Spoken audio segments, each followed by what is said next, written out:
Welcome to Critterology. My name is Mason, and today we're going to be doing a remodel of one of my terrariums. So let's jump right into it, and I hope you enjoy. And also, if you do enjoy, go ahead and leave a like and subscribe. But let's get started. Today we're going to be remodeling one of my dart frog terrariums, and the saddest of my dart frog terrariums, because one, it doesn't have any dart frogs, and two, if you look at that terrarium, it's not exactly thriving. So what we're gonna be first off doing is just kind of taking a look and assessing what we have to work with inside this terrarium, all the different plants and such, and we're gonna strip those out and start from scratch.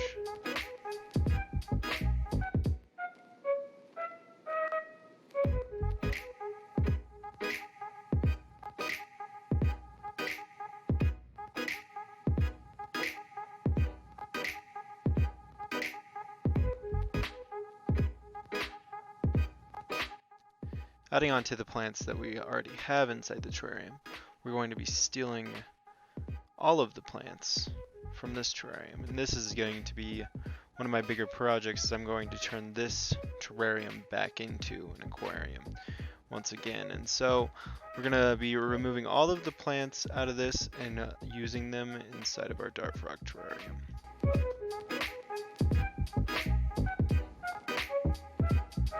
And the first step is going to be to get these dart frogs out of the aquarium. And so right there you see the first dart frog, and here's the second dart frog right there underneath that log.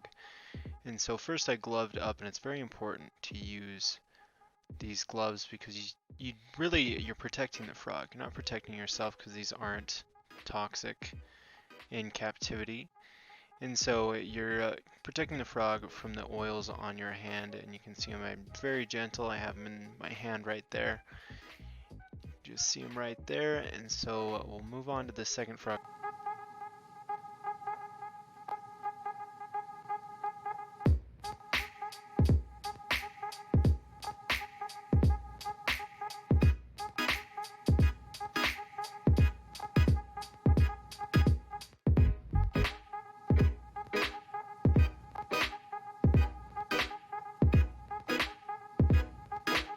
Search for the third frog. The main reason why I'm moving these dart frogs out of this aquarium is because the lid isn't very secure. I don't have confidence in its ability to contain small animals such as dart frogs that can climb. And so I search around, but unfortunately I never do find that third dart frog. And so hopefully we don't have any problems like this moving forward, but down to 2 dart frogs now. And we're going to move those 2 frogs into this terrarium right here, and that'll be included in a video in the future, just because I need to edit all the footage, but I also shut down my 2019 gecko breeding operation, giving my females a couple months off to rejuvenate and kind of gain some weight back. And with those dart frogs out of this terrarium, we can go ahead and start removing all of the plants and gathering them for the replanting in the dart frog terrarium.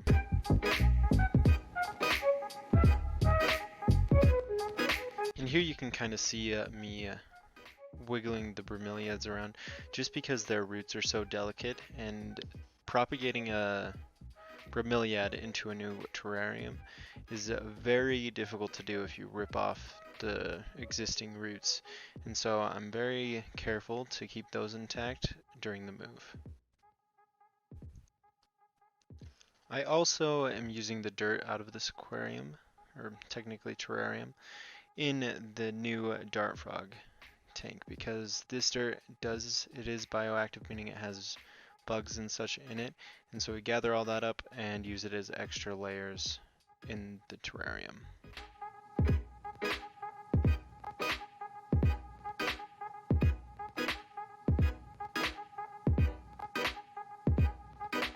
Here I'm adding some cocoa huts with petri dishes in the bottom of them, just because frogs love to hang out in there and also lay their eggs inside of them.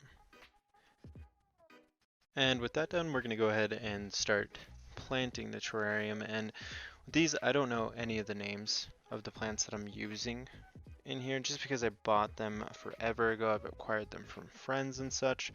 And so what I'm going to do is I'm just going to shut up and let you enjoy the visual of me planting these.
And for my bromeliads, I'm going to use pliers to cut wiring from Christmas ornaments actually, because with this, the roots don't grow to the wood for like at least a couple weeks to hold themselves up.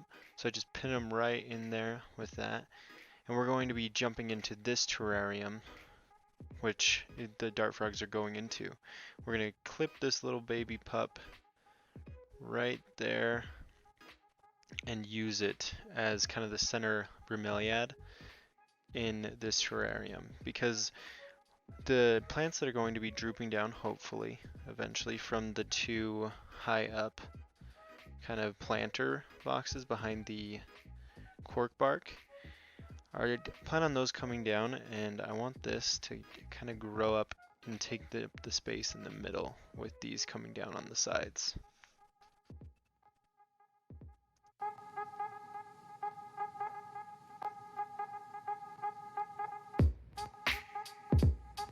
I always love redoing terrariums because I feel like it brings kind of the passion back to the hobby, because when nothing's changing in this hobby, and a lot of the times nothing does unless you're a breeder.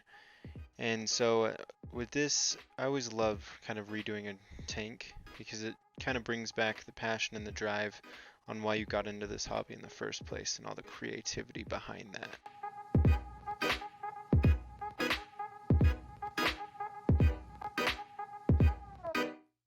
And here I'm just going to add some soil up into this planter, and also put some sphagnum moss because these planters, they dry out so quickly. And also we're going to get some springtails in there just to kind of add on to the bioactivity of this soil, because the bioactiveness in the Bowfront terrarium, it never really took off, and I don't know why. And so we're going to try again in this terrarium, and also we're adding on some dwarf white isopods. And that is the terrarium redone. And I think it looks amazing. I'm really excited for the plants to grow in and kind of look more like a jungle in there, kind of put some frogs in there and completely get lost with it. But let me know in the comments what dart frog species I should get, because honestly I don't know too much about dart frogs. I'm not very familiarized with all the different morphs and types that you can have, since I only have Dendrobates leucomelas in there. But leave that in the comments, and thank you so much for watching. I enjoy making these videos so much, and so leave a like and subscribe if you want to see more, and have a wonderful rest of your day.